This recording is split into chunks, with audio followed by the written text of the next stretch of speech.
You're gonna need 2 sweet potatoes sliced into wedges, just like that. I used 2 onions that I cut into bigger chunks, just like so, and 2 bell peppers that I just cut in half. I'm gonna toss these with a tablespoon or 2 of oil.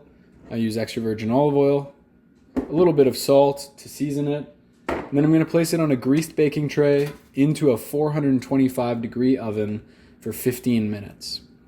You're also going to need some chicken. I use jerk marinade on these chicken breasts. You could just as easily use thighs or any different marinade, and those are going to come into play in just a minute. So my beautiful fragrant vegetables have been in the oven for 15 minutes, and now I'm going to add on top of them my jerk marinated chicken, and that's going to go back into the oven for 25 minutes, and this will all be done after that. So I used 4 chicken breasts here, marinated in that jerk seasoning, just like I said.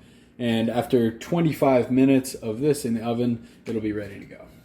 The final 25 minutes is up, and my delicious jerk chicken is very fragrant, and I've got these tender roasted red peppers that are very sweet, and nice caramelized onions and sweet potatoes. Enjoy.